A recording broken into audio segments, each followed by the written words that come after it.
kábàámọ̀ pé mo ṣe àtìlẹ́yìn fún ààrẹ Tinubu lọ́dún 2023 gómìnà Mákindé ló fi kábàámọ̀ bọnu sọ̀rọ̀ bẹ́ẹ̀. Ìjọba àpapọ̀ pàṣẹ gbígbẹ́sẹ̀ lé àwọn àkáǹtì ojú òpó ayélujára àwọn agbésùnmọ̀mí. Ọkùnrin kan jẹ́ ṣíṣekúpa torí sájà fóònù nípínlẹ̀ Anambra. Ẹ ṣọ́ra fún Indomie jíjẹ o. Májèlé tó léwu fún àgọ́ ara wà nínú Indomie. Èyí ò ní vegetable flavour. Kódà a ti ń kó kúrò lọ́jà. Àjọ NAFDAC ló ṣèkìlọ̀ bẹ́ẹ̀. Ó mà ṣe o, èèyàn méjì kú, àwọn 19 míì farapa nínú ìjàmbá ọkọ̀ tó wáyé nípínlẹ̀ Kogi. Fún ààbò tó dájú, iléeṣẹ́ ọlọ́pàá Ògùn, Ọ̀yọ́ àti Èkó ti sowọ́pọ̀ lórí ètò ààbò. Kódà ikọ̀ ọmọ ogun sọ́jà, Àmọ̀tẹ́kùn, àjọ ẹ̀ṣọ́ ara ẹni làbò ìlú NSCDC ni wọn yóò ṣiṣẹ́ pọ̀ lásìkò pọ̀pọ̀ṣìnṣìn ọdún yìí. Ẹ wá gbọ́ o, ìdí ẹ̀ tíjọba Amẹ́ríkà fi pàṣẹ fún àmbásádọ̀ rẹ̀ ní Nàìjíríà láti padà sílé. Olórí Olúwaṣìndárayọ̀ nínú ayé tèmi ni oníròyìn yín. Ẹ gbọ́ àtúpalẹ̀ àwọn ìròyìn náà lẹ́kùnrẹ́rẹ́. Ẹ káàbọ̀ sí ìkànnì Drive TV. Fún ìgbà àkọ́kọ́, ẹ gbìyànjú láti like, share, subscribe kẹ́ ẹ lè máa gbádùn wa lóòrèkóòrè. Mo kábàámọ̀ pé mo ṣe àtìlẹ́yìn fún ààrẹ Tinubu lọ́dún 2023. Gómìnà Mákindé ló fi kábàámọ̀ bọnu sọ̀rọ̀ bẹ́ẹ̀. Àbámọ̀ ní gbẹ̀yìn ọ̀rọ̀. Kọ́lọ́hún ó mọ̀jà kábàámọ̀ àbúrú. Bẹ́ẹ̀ lọ̀rọ̀ ọ̀hún rí pẹ̀lú bí gómìnà ìpínlẹ̀ Ọ̀yọ́ onímọ̀-ẹ̀rọ Ṣèyí Mákindé ṣe sọ pé òun kábàámọ̀ pé òun ṣe àtìlẹ́yìn fún ààrẹ Tinubu níbi ètò ìdìbò gbogbogbò ọdún 2023. Mákindé ní àtìlẹ́yìn tí òun ṣe fún ààrẹ náà kò so èso rere gẹ́gẹ́ bí òun ṣe fọkàn sí. Ní ọjọ́ Ìṣẹ́gun Tuesday, ọjọ́ 23 oṣù kejìlá ni Mákindé sọ̀rọ̀ yìí níbi àpérò tó ṣe pẹ̀lú àwọn akọ̀ròyìn nílé ìjọba tó wà l'Ágòdì nìbàdàn nípínlẹ̀ Ọ̀yọ́. Tí a ò bá gbàgbé, a ó rántí pé Mákindé wà lára àwọn àgbáríjọpọ̀ gómìnà G5 tẹgbẹ́ òṣèlú alábùradà People's Democratic Party PDP tí wọ́n tako olùdíje sípò ààrẹ ẹgbẹ́ wọn nígbà náà Alhaji Atiku Abubakar. Àwọn gómìnà ọ̀hún nígbà náà sọ pé ẹkùn gúúsù Nàìjíríà ló kàn láti pèsè ààrẹ lẹ́yìn tí ààrẹ Muhammadu Buhari láti ẹkùn àríwá ti lo ọdún 8. Mákindé ṣàlàyé pé ìdí tí òun fi ṣàtìlẹ́yìn fún Tinubu tó jẹ́ olùdíje lẹ́gbẹ́ òṣèlú olóṣùṣọwọ̀ All Progressives Congress APC nígbà náà ni pé òun gbàgbọ́ pé Tinubu máa mú àyípadà ọ̀tun bá Nàìjíríà. Ó ní òun ti sọ tẹ́lẹ̀ pé èèyàn ni òun ṣe àtìlẹ́yìn fún ààrẹ tó wà lórí ipò bó tilẹ̀ jẹ́ pé inú ẹgbẹ́ òṣèlú míì ni òun wà nítorí òun rò pé ó máa ṣe ohun tó tọ́ fún orílẹ̀-èdè Nàìjíríà. Ó fi kún pé òun rò pé ààrẹ máa mú àtúntò bá orílẹ̀-èdè nípa lílo àwọn èèyàn tó pọ̀ ju owó lọ káàkiri orílẹ̀-èdè láti kojú àwọn ìṣòro tó ń bá Nàìjíríà fínra, ṣùgbọ́n tó ní ohun tó yàtọ̀ ni àwọn rí báyìí. Nígbà tó ń sọ̀rọ̀ lórí ìdúró ire ìṣèjọba àwarawa, Mákindé jẹ́jẹ́ pé òun kò ní ṣe àtìlẹ́yìn fún Tinubu níbi ètò ìdìbò gbogbogbò ọdún 2027. Mákindé tún sọ̀rọ̀ lórí ohun tó ṣokùnfà àìgbọ́ra-ẹniyé tó ń wáyé láàrin òun àti mínísítà fọ́rọ̀ olú ìlú ilẹ̀ wa Àbújá Nyesom Wike. Ó ní ohun tó ṣokùnfà aáwọ̀ náà kò ṣẹ̀yìn bí mínísítà náà ṣe sọ fún ààrẹ Tinubu níbi ìpàdé kan pé òun máa mú ẹgbẹ́ òṣèlú PDP dúró fún lọ́dún 2027. Gómìnà náà ní ohun tí Wike sọ náà kì í ṣe ohun tí àwọn jọ fẹnu kò lé lórí tó sì bí òun nínú. Ó wòye pé bí ó tilẹ̀ jẹ́ pé Wike ní ẹ̀tọ́ láti ṣàtìlẹ́yìn fún Tinubu, àwọn ọmọ ẹgbẹ́ mi náà ní ẹ̀tọ́ láti dáàbò bo ẹgbẹ́ òṣèlú alábùradà PDP kí wọ́n sì tako ohun tó bá lè dènà ìṣèjọba àwarawa. Ó ní ohun tí Wike ṣe yìí ló mú àyípadà bá ìbáṣepọ̀ òun àti Wike tó sì fẹ̀sùn kàn pé ó ń lo ipò rẹ̀ láti tàbùkù ẹgbẹ́ òṣèlú PDP pàápàá ní àwọn ìpínlẹ̀ tí PDP ti ń ṣàkóso ìjọba ibẹ̀. A ó rántí pé gómìnà tún tẹnpẹlẹ mọ́ pé àwọn ọmọ Nàìjíríà nílò ẹ̀tọ́ ìṣèjọba àwarawa tó dúró re pẹ̀lú níní ẹgbẹ́ alátakò tó gbóná tó sì bu ẹnu àtẹ́lu báwọn gómìnà àtàwọn èèkàn olóṣèlú ṣe ń fi ẹgbẹ́ òṣèlú wọn sílẹ̀ bọ́ sínú ẹgbẹ́ òṣèlú APC. Tinubu ní òun fẹ́ yàn mí ní aṣojú ẹgbẹ́ òṣèlú APC ní Ọ̀yọ́ àmọ́ mo kọ̀. Gómìnà Ṣèyí Mákindé ní ààrẹ Tinubu ti gbèrò láti fi òun ṣe adarí ẹgbẹ́ òṣèlú APC ní ìpínlẹ̀ Ọ̀yọ́ ṣùgbọ́n òun kọ̀ jálẹ̀ tí òun sì sọ fún un pé ẹgbẹ́ òṣèlú PDP ni òun bá ṣe. Ìjọba àpapọ̀ àpapọ̀ pàṣẹ gbígbẹ́sẹ̀ lé àwọn àkáǹtì ojú òpó ayélujára àwọn àgbésùnmọ̀mí. Ìjọba àpapọ̀ ti jẹ́ kó di mímọ̀ pé àwọn àjọ elétò ààbò orílẹ̀-èdè Nàìjíríà ti ń ṣiṣẹ́ pọ̀ pẹ̀lú àwọn iléeṣẹ́ ojú òpó ayélujára tó ṣe kókó lójúnà láti dá àkáǹtì ojú òpó ayélujára àwọn ẹgbẹ́ agbésùnmọ̀mí àti àwọn ọ̀daràn mọ̀ tí wọ́n ń lò láti mú ìmúgbòòrò bá iṣẹ́ láabi wọn àti ìkówójọ. Ìgbésẹ̀ ìjọba àpapọ̀ náà wáyé láti gbẹ́sẹ̀ lé àwọn àkáǹtì ojú òpó àwọn agbésùnmọ̀mí náà.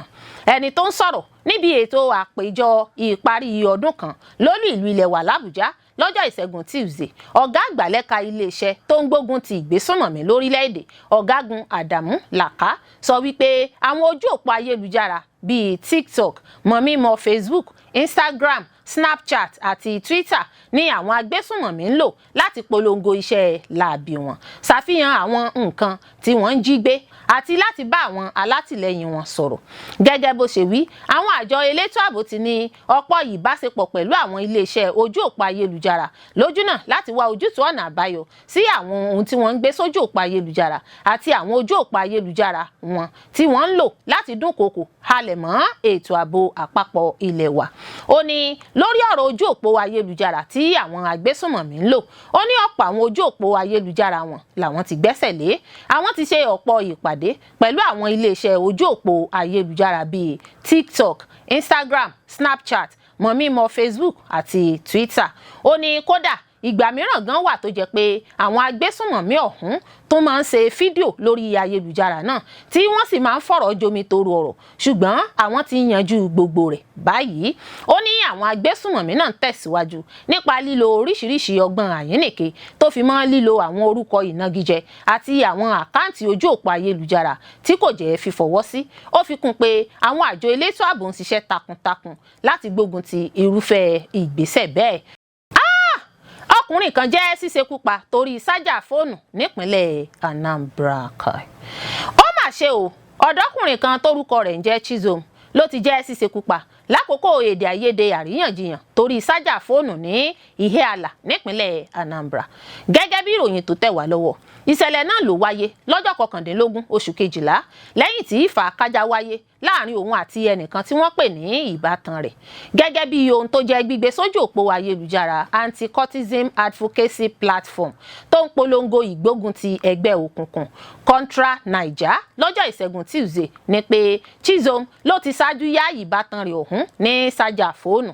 Ẹ̀wẹ̀, aáwọ̀ yanpanyanrin bẹ́ sílẹ̀ nígbà tí Chizom lọ gba chájà, èyí tó padà yọrí sí ìjà ìpalára. Lásìkò fàákájà náà ní ìbátan rẹ̀ ọ̀hún ti gún Chizom láìmọye ìgbà. Orí ìkànnì ayélujára náà tún tẹ̀síwájú pé bàbá afurasí náà tí í ṣe arákùnrin bàbá Chizom darapọ̀ mọ́ ìṣèkọlù náà, èyí tó yọrí sí ikú olóògbé. Gẹ́gẹ́ bí ohun tí a tún gbọ́, arákùnrin bàbá Chizom àti ìbátan ọ̀hún padà jẹ́ fífìgbóró òfin gbé nígbà tí àwọn ọ̀dọ́ ìlú náà sì ṣe bẹ́ẹ̀ dáná sun ilé arákùnrin bàbá Chizom. Ìyókù ara olóògbé náà ló jẹ́ títẹ́ sórí ibùsùn ọgbà ilé ìwòsàn bí àwọn mọ̀lẹ́bí rẹ̀ ṣe ń ṣọ̀fọ̀ lórí ìpapòdà Chizom. Gbogbo ìgbìyànjú àwọn akọ̀ròyìn láti gbọ́ látọ̀dọ̀ alukoro iléeṣẹ́ ọlọ́pàá ìpínlẹ̀ Anambra lórí ìṣẹ̀lẹ̀ náà ló já sí pàbó títí di ìgbà tí à ń kó ìròyìn yìí jọ.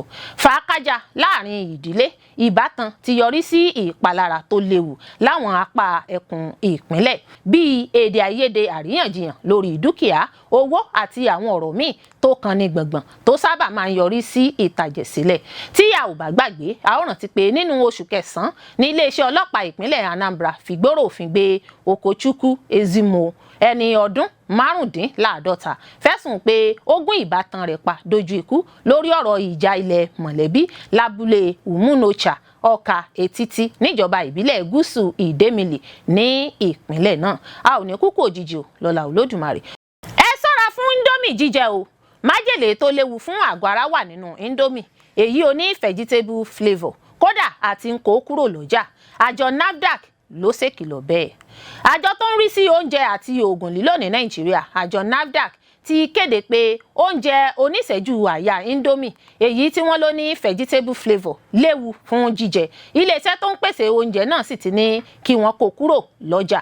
Nínú àtẹ̀jáde kan tí ọ̀gá àgbà àjọ náà ọ̀jọ̀gbọ́n Mojísọ́lá Adéyẹyè buwọ́lù ó fìdí rẹ̀ múlẹ̀ pé oúnjẹ ọ̀hún kò wà lóde fún títà ní Nàìjíríà lọ́wọ́ yìí nítorí orílẹ̀-èdè France ni wọ́n ti ń pèsè rẹ̀ àmọ́ ó fi kún pé àwọn ti bẹ̀rẹ̀ iṣẹ́ láti rí i dájú pé ẹnikẹ́ni kò kó oúnjẹ ọ̀hún wọ Nàìjíríà.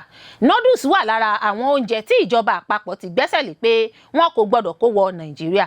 Àtẹ̀jáde náà sọ pé fún ìdí èyí àjọ NAFDAC ti bẹ̀rẹ̀ iṣẹ́ láti rí i dájú pé oúnjẹ tí wọ́n ní kí wọ́n kó kúrò lọ́jà náà kò wọ Nàìjíríà mọ́. Ó ní àwọn ti bẹ̀rẹ̀ ìtọpinpin káàkiri àwọn ẹkùn àti ìpínlẹ̀ wa.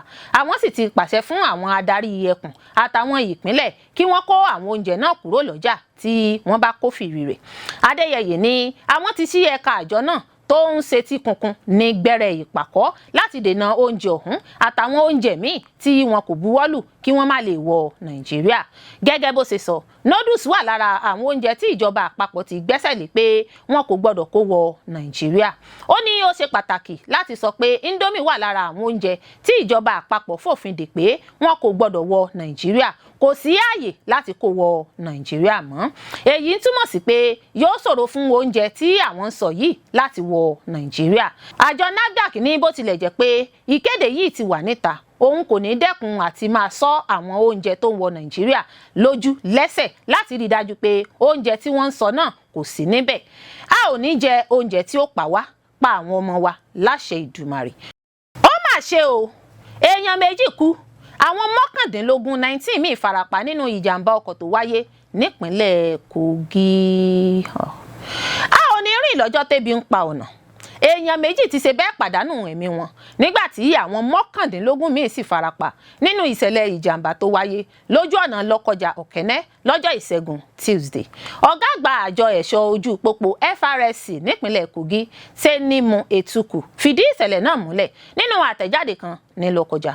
Etuku ní 4 nínú àwọn 19 tó mórí bọ́ ló ṣe bẹ́ẹ̀ farapa yánnayànna jùlọ tí wọ́n sì ti jẹ́ gbígbé lọ ọgbà ilé ìwòsàn fún ìtọ́jú. Ó ní ohun tó ṣokùnfà ìṣẹ̀lẹ̀ ìjàmbá ọlọ́kọ̀ kan náà ni kò sẹ́yìn eré àsápajúdé awakọ̀ lọ. Ó sọ pé pẹ̀lú ohun tí wọ́n fojú gan ni ọkọ̀ bọ́ọ̀sì tó forí lùgbàdì ìṣẹ̀lẹ̀ ìjàmbá náà ló fi Kánò sílẹ̀ nírọ̀lẹ́ ọjọ́ Ajé Monday tó sì mórí lé Auchi, Benin ṣáájú ìṣẹ̀lẹ̀ burúkú náà tó wáyé ní déédéé aago 9 kọjá 20 ìṣẹ́jú lọ́jọ́ Ìṣẹ́gun Tuesday. Gẹ́gẹ́ bí ohun tí a gbọ́, eré àsápajúdé ló ṣokùnfà ìṣẹ̀lẹ̀ ìjàmbá ọlọ́kọ̀ ọ̀hún. Àwọn àjọ ẹ̀ṣọ́ ojú pópó FRSC tí wọ́n ṣiṣẹ́ ìdóòlà náà ti ṣe bẹ́ẹ̀ gbé àwọn òkú méjì ọ̀hún lọ ilé ìgbókùúpamọ́sí lọ́gbà ilé ìwòsàn Kogi Specialist ní Lọ́kọjà. Etuku rọ àwọn awakọ̀ láti wa ọkọ̀ pẹ̀lú sùúrù ní àwọn ojú ọ̀nà márosẹ̀ kí wọ́n sì tẹ̀lé òfin ìlànà à ń tẹ̀lé ojú pópó pàápàá jùlọ lásìkò pọ̀pọ̀ ṣinṣin ọdún lójúnà láti dènà ìṣẹ̀lẹ̀ ìjàmbá àti ìfẹ̀míṣòfò. Nípa ṣíṣe bẹ́ẹ̀ yóò mú àdínkù bá ìṣẹ̀lẹ̀ ìjàmbá àti àjálù burúkú jákèjádò orílẹ̀-èdè. Láìpẹ́ yìí làwọn arìnrìn-àjò pàdánù ẹ̀mí wọn nínú ìjàmbá ọkọ̀ tó wáyé lágbègbè Ìsárá-Rẹ́mọ lójú ọ̀nà márosẹ̀ Èkó sílùú Ìbàdàn. Àjọ tó mójútó títẹ̀lé òfin ìlànà à ń tẹ̀lé ojú pópó nípínlẹ̀ Ògùn jẹ́ kó di mímọ̀ pé ìṣẹ̀lẹ̀ ìjàmbá náà wáyé ní déédéé aago 3 òru. A ò ní ṣe kòǹgẹ́ láburú láṣẹ Ìlédùà. Ọdún dùn, ọdún jọ o. Ògbómọ̀ṣọ́ Cradles Carnival dùn gbọ̀ngbọ̀n kan sí àfi bíi kò máa lọ bẹ́ẹ̀. Ayẹyẹ ọdún ìbílẹ̀ Cradles Carnival ọ̀hún ló gbìnàyà lọ́jọ́bọ̀ Thursday ọjọ́ 17 sí ọjọ́ Ajé Monday ọjọ́ 22 oṣù kejìlá ọdún 2025 yìí. Gẹ́gẹ́ bí àlàkalẹ̀ ayẹyẹ ọdún ìbílẹ̀ Ògbómọ̀ṣọ́ Cradles Carnival náà lówùúrọ̀ ọjọ́ Ajé Monday ní àṣekágbá ètò náà gbérasọ ní pápá ìgbábọ́ọ̀lù Sọ́hún City Stadium l'Ógbómọ̀ṣọ́. Fún ọdún ìbílẹ̀ Ògbómọ̀ṣọ́ Cradles Carnival yìí, ìlú Ògbómọ̀ṣọ́ gbàlejò àwọn èèyàn láti ilẹ̀ yìí tó fi dé òkè òkun ni. Jákèjádò ilẹ̀ yìí làwọn èèyàn ti gborí wọlé sílẹ̀ Ògbómọ̀ṣọ́ ṣe lọ́jọ́ ikú erin onírúurú ọ̀bẹ làárí bẹ́ẹ̀ lọ̀rọ̀ rí níbi ètò ọ̀hún pẹ̀lú bí aṣọ ṣe ń pe aṣọ rán níṣẹ́. Àwọn àràmọ̀ǹdà aṣọ àràkàndá aṣọ ìbílẹ̀ òfì àdìrẹ aṣọ aláràǹbarà ni àwọn èèyàn bù sára. Ibi táwọn èèyàn fojú wòran dé wọ́n tún fẹnu wò nígbà tí wọ́n rí n tó jọ wọ́n lójú tó yà wọ́n lẹ́nu. ń ṣe làwọn lẹ́gbẹ́lẹ́gbẹ́ jó farahàn níwájú kábíyèsí ọba Ghandi Afọlábí Ọláoyè Òrùmọgẹ́gẹ́ kẹta Ṣọ̀ún tilẹ̀ Ògbómọ̀ṣọ́ tí kábíyèsí náà sì ń ju èrùkẹ̀rẹ̀ sí wọn. kò dín ní 50 àwọn ẹgbẹ́ tó jó farahàn níwájú kábíyèsí. lára wọn ni Bọ́bakẹ́yẹ Mègídá Tọ́balàṣẹ Ògbómọ̀ṣọ́ látèkó, Ògbómọ̀ṣọ́ First, Ògbómọ̀ṣọ́ Paifota látèkó, ojúlówó ọmọ ọkọ Ògbómọ̀ṣọ́, Ògbómọ̀ṣọ́ láti Gombe, ẹgbẹ́ ọmọ Ògbómọ̀ṣọ́ parapọ̀ àgbáyé, Ajílété láti Ìbàdàn, ẹgbẹ́ Fẹ́mi Onírètí, Various Family Nigeria Union of Local Government Employee NULGE, kódà ẹgbẹ́ àwọn ẹ̀yà Fúlàní àti Haúsá náà farahàn. lára onírúurú ohun tí wọ́n ti là kalẹ̀ láti ọjọ́ kìíní títí di ọjọ́ àṣekágbá. àwọn agunkẹ̀kẹ́ sáré ni wọ́n bẹ̀rẹ̀ ètò náà lówùúrọ̀ ọjọ́bọ̀ Thursday tí í ṣe ọjọ́ 18 níbi táwọn olùkópa ti gun kẹ̀kẹ́ látògbómọ̀ṣọ́ lọ sílùú Ìṣẹ́yìn. bẹ́ẹ̀ ni eré sísá Ògbómọ̀ṣọ́ marathon race oníbùsọ̀ 10, ibùsọ̀ 5 àti ìrìn afẹ́ oníbùsọ̀ 1. bákan náà ni kábíyèsí gba ayò ẹ̀yìn orí tábìlì table tennis, gba ẹ̀yìn orí pápá àgbáwọ̀ kóló golf. gbogbo àwọn ètò yìí ló jẹ́ àkójọpọ̀ èyí tí wọ́n ti là kalẹ̀ fún ọjọ́ kọ̀ọ̀kan ṣáájú ọjọ́ àṣekágbá. kábíyèsí nígbà tí wọ́n bá àwọn èèyàn sọ̀rọ̀ wọ́n mọ rírì bí wọ́n ṣe túyáyà jáde fún ayẹyẹ ọdún ìbílẹ̀ Ògbómọ̀ṣọ́ Cradles Carnival ọ̀hún.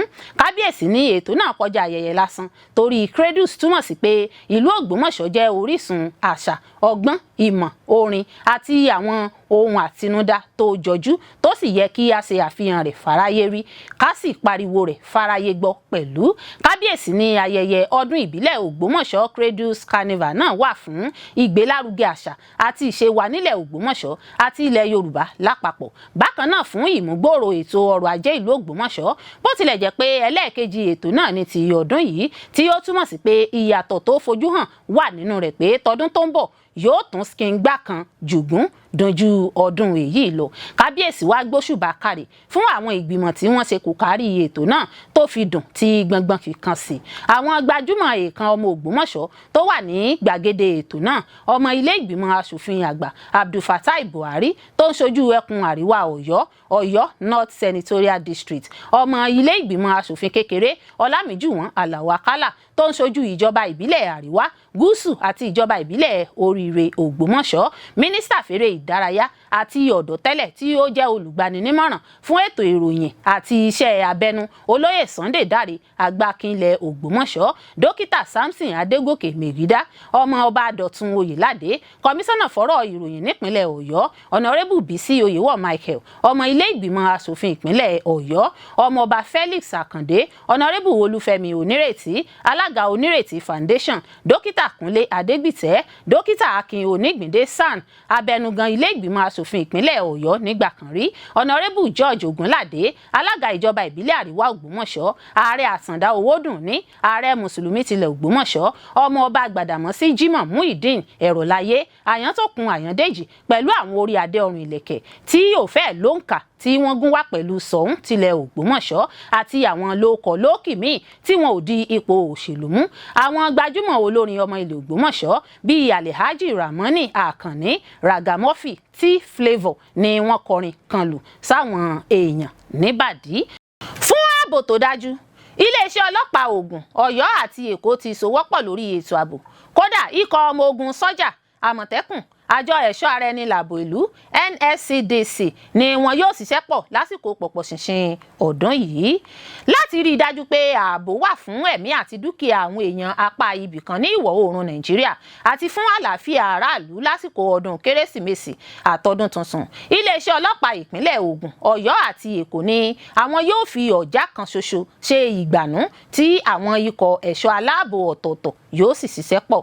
èyí jẹyọ nínú àtẹ̀jáde tí alukoro ọlọ́pàá Ògùn DSP Olúṣèyí Babáṣèyí fi síta lọ́jọ́ Ìṣẹ́gun Tuesday. níbẹ̀ ló ti ṣàlàyé pé àwọn ọlọ́pàá sọ́jà ẹ̀ṣọ́ ẹni làbò ìlú civil defence NSCDC àmọ̀tẹ́kùn pẹ̀lú àwọn ẹ̀ṣọ́ aláàbò yòókù yóò ṣiṣẹ́ pọ̀ láti rí dájú pé ààbò tó gbópọn wà fún àwọn èèyàn lásìkò yìí yàtọ̀ sí dídá ọ̀pọ̀ ẹ̀ṣọ́ aláàbò síta. Àtẹ̀jáde náà ṣàlàyé pé ọ̀pọ̀ ọkọ̀ tí wọ́n fi ń ṣọdẹ yóò wà níta pẹ̀lú.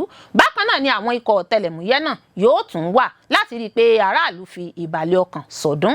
Àwọn ẹ̀ṣọ́ aláàbò náà yóò mójútó àwọn ọ̀nà bíi márosẹ̀ Èkó síbàdàn, Ṣàgámù, Ìjẹ̀bú Òde àtàwọn míì. Wọn yóò sì rí i pé lílọ bíbọ̀ ọkọ̀ àti àwọn èèyàn rọrùn. Àwọn arìnrìn-àjò lásìkò ọdún àti lẹ́yìn rẹ̀ yóò sì lè fọkàn balẹ̀ gbàbẹ̀ bí wọ́n sì sọ. Wọ́n fi dá aráàlú lójú pé ààbò yìí kì í ṣe lásìkò ọdún nìkan bí kò ṣe pé yóò tún tẹ̀síwájú lẹ́yìn ọdún. Bákan náà ni iléeṣẹ́ ọlọ́pàá kéde pé èèwọ̀ ni báńgà yìnyín báwọn ṣe kìlọ̀ ṣáájú. Wọ́n ní kí aráàlú sọdún jẹ́ẹ́jẹ́ bíi ọmọlúàbí. Bí ẹnikẹ́ni bá sì kẹ́fín àfúrásì tàbí oníṣẹ́ láabi kan kí wọ́n ta iléeṣẹ́ ọlọ́pàá lólobó. Ẹ wá gbọ́ o, ìdí ẹ̀ tí ìjọba Amẹ́ríkà fi pàṣẹ fún àmbásádọ̀ rẹ̀ ní Nàìjíríà láti padà sílé. Ààrẹ Donald Trump tilẹ̀ Amẹ́ríkà ti ránṣẹ́ pé aṣojú orílẹ̀-èdè rẹ̀ tó wà nílẹ̀ Nàìjíríà Richard Mills pé kó kó àsíá rẹ̀ kúrò nílẹ̀ Nàìjíríà kó sì padà sílé. Ìgbésẹ̀ náà sì ló jẹ́ ara ìsípòrọ́pò tó ń wáyé lọ́wọ́ nílẹ̀ Amẹ́ríkà. Ìròyìn náà ni ó lé ní orílẹ̀-èdè bíi 24 tí ìsípòrọ́pò náà kàn, àmọ́ ọ̀pọ̀ wọn ló wà nílẹ̀ Áfíríkà. Bákan náà, Nàìjíríà wà lára àwọn orílẹ̀-èdè 15 ní Áfíríkà tí Amẹ́ríkà ní káwọn aṣojú rẹ̀ tó wà láwọn orílẹ̀-èdè rẹ̀ máa bọ̀ wálé. Àwọn orílẹ̀-èdè yòókù ní Algeria, Burundi, Cameroon, Cape Verde, Gabon, Côte d'Ivoire, Egypt, Madagascar, Mauritius, Niger, Rwanda, Senegal, Somalia àti Uganda. Ní agbègbè Asia, àwọn orílẹ̀-èdè bíi Fiji, Laos, the Marshall Islands, Papua New Guinea, Philippines àti Vietnam ní ìṣẹ̀lẹ̀ náà kàn. Ní agbègbè Europe, àwọn orílẹ̀-èdè bíi Armenia, Macedonia, Montenegro àti Slovakia ní ọ̀rọ̀ náà tún kàn. Bákan náà, ní agbègbè Western Hemisphere, orílẹ̀-èdè Guatemala àti Suriname ní ìṣẹ̀lẹ̀ náà tún kàn. Táwọn aṣojú Amẹ́ríkà láwọn orílẹ̀-èdè náà sì ti padà sílé. Àwọn òṣìṣẹ́ tó wà fọ́rọ̀ abẹ́lé ní Amẹ́ríkà ṣàlàyé pé wọ́n ti fi ọ̀rọ̀ náà tó lórí ẹ̀ka tó ń ṣàkóso àwọn aṣojú orílẹ̀-èdè náà láwọn ilẹ̀ òkèèrè létí. Láti ọ̀sẹ̀ tó kọjá sì ni wọ́n ti tẹ̀ mọ́ wọn létí pé àkókò wọn láwọn orílẹ̀-èdè náà yóò tán lóṣù kínní ọdún 2026. Ìròyìn ní àsìkò ìjọba ààrẹ Joe Biden làwọn aṣojú Amẹ́ríkà láwọn ilẹ̀ òkèèrè náà ti gba ipò wọn. Àmọ́ orí kó wọn yọ nínú ìsípòrọ́pò tó wáyé ní ìbẹ̀rẹ̀ ìjọba sáà kejì ààrẹ Trump, èyí tí wọ́n ṣe fáwọn olóṣèlú tó gba ipò. Orílẹ̀-èdè Amẹ́ríkà ti wá bẹ̀rẹ̀ sí gbé àwọn bàálù rẹ̀ pàtírò yíká orílẹ̀-èdè Nàìjíríà láti oṣù kọkànlá tó kọjá. Àfojúsùn ìpàtírò náà ni láti kó ìròyìn jọ nípa ètò ààbò àti àwọn ikọ̀ afẹ̀jẹ̀wẹ̀ tó ń pa ọ̀pọ̀ èèyàn ní Nàìjíríà, gẹ́gẹ́ bí àkọsílẹ̀ nípa bí bàálù ṣe ń fò àti ohun tí òṣìṣẹ́ Amẹ́ríkà tó wà lẹ́nu iṣẹ́ àti àwọn tó ti fẹ̀yìntì ṣe wí, èyí tí ìwé ìròyìn Reuters gbé síta. Ìgbésẹ̀ náà ni wọ́n ló ń ṣe àfihàn pé ìfọwọ́sowọ́pọ̀ wà láàrin orílẹ̀-èdè Nàìjíríà àti Amẹ́ríkà láti ṣẹ́gun ìwà ìgbésùnmọ̀mí. Àmọ́ kò sí ẹni tó ti lè fìdí rẹ̀ múlẹ̀ nípa àwọn ìròyìn ètò ààbò nípa Nàìjíríà táwọn bàálù Amẹ́ríkà náà ti kó jọ. Àwọn bàálù náà sì ló ń fò lẹ́yìn oṣù díẹ̀ tí àwọn agbébọn jí awakọ̀ bàálù kan tó jẹ́ ọmọ ilẹ̀ Amẹ́ríkà gbé, ẹni tó ń ṣiṣẹ́ fún ikọ̀ àjíhìnrere ní agbègbè kan tó súnmọ́ orílẹ̀-èdè Niger. Bẹ́ẹ̀ ò bá gbàgbé, ààrẹ Amẹ́ríkà Donald Trump ló ti ṣáájú kéde lóṣù kọkànlá tó kọjá pé òun yóò dá sí ètò ààbò Nàìjíríà torí bí ìjọba ṣe kùnà láti fòpin sí ìkọlù táwọn agbébọn ṣe sáwọn Kristẹni.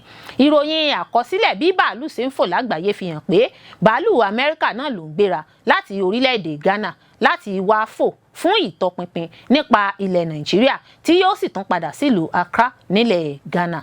Àkọsílẹ̀ náà ní bàálù yìí ló ń ṣiṣẹ́ pẹ̀lú àwọn ológun Amẹ́ríkà láti pápákọ̀ òfurufú kan nílùú Accra níbi tí iléeṣẹ́ ológun Amẹ́ríkà ní ibùjókòó sí. Liam Carr tí ṣe aṣáájú ikọ̀ tó mójútó àwọn iṣẹ́ tó ń dúnkokò mọ́ ilẹ̀ adúláwọ̀ ṣàlàyé pé ìgbésẹ̀ náà ṣe àfihàn àmì pé Amẹ́ríkà ti ń ṣagbára lẹ́kùn ìwọ̀ oòrùn Áfíríkà lẹ́yìn tí orílẹ̀-èdè Niger pàṣẹ pé káwọn ológun Amẹ́ríkà kúrò ní orílẹ̀-èdè ọ̀hún. Bàálù tó ń fò náà yóò ṣe àwárí awakọ̀ bàálù ọmọ Amẹ́ríkà tí wọ́n jí gbé àti àkójọ ìròyìn nípa ikọ̀ afẹ̀jẹ̀wẹ̀ Boko Haram ISIS àti àwọn akẹgbẹ́ wọn. Òṣìṣẹ́ fẹ̀yìntì kan nílẹ̀ Amẹ́ríkà ṣàlàyé pé bàálù tó ń fò yíká Nàìjíríà náà wà lára àwọn dúkìá Amẹ́ríkà tí ìjọba Trump kó wá sílùú Accra nílẹ̀ Ghana lóṣù kọkànlá tó kọjá yìí. Àmọ́ kò dájú nípa iye bàálù Amẹ́ríkà tó wà nílùú Accra. Àmọ́ òṣìṣẹ́ fẹ̀yìntì náà ní lára ojúṣe iṣẹ́ náà ní láti ṣe àwárí awakọ̀ bàálù ọmọ Amẹ́ríkà tí agbébọn jí gbé lọ. Bákan náà bàálù tó ń fò náà yóò tún kó ìròyìn jọ nípa ikọ̀ afẹ̀jẹ̀wẹ̀ Boko Haram pẹ̀lú àwọn akẹgbẹ́ rẹ̀ bíi ISIS àtàwọn mìíràn tó ń ṣọṣẹ́ nílẹ̀ Nàìjíríà. Ààrẹ orílẹ̀-èdè Nàìjíríà Bọ́lá Tinubu náà ti ṣáájú kéde pé ètò ààbò Nàìjíríà kò fararọ lóṣù kọkànlá tó kọjá.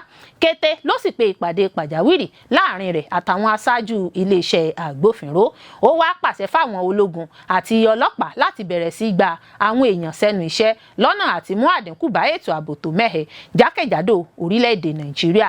Ìgbésẹ̀ náà sì ló tẹ̀lé onírúurú ìkọlù tó wáyé yíká Nàìjíríà torí báwọn agbébọn náà ṣe ń pa àwọn èèyàn ní ìpakúpa tí wọ́n sì ń jí àwọn aráàlú gbé ní ọ̀gọ̀ọ̀rọ̀. Kódà wọ́n jí àwọn akẹ́kọ̀ọ́ tó lé ní 50 gbé ní ìpínlẹ̀ Adamawa tí wọ́n sì tún kó akẹ́kọ̀ọ́ bíi 300 lọ nílé ẹ̀kọ́ St. Mary tó wà nílùú Papiri nípínlẹ̀ Niger. Àmọ́ ìjọba ilẹ̀ Amẹ́ríkà ti kéde pé òun yóò gbẹ̀san lára ìjọba Nàìjíríà torí bó ṣe kùnà láti dáàbò bo àwọn Kristẹni. Ààrẹ ilẹ̀ Amẹ́ríkà wá fi orúkọ Nàìjíríà sí ara àwọn àkọsílẹ̀ orúkọ àwọn orílẹ̀-èdè tó tàpá sí òfin òmìnira láti ṣe ẹ̀sìn tó bá wu oníkálukú.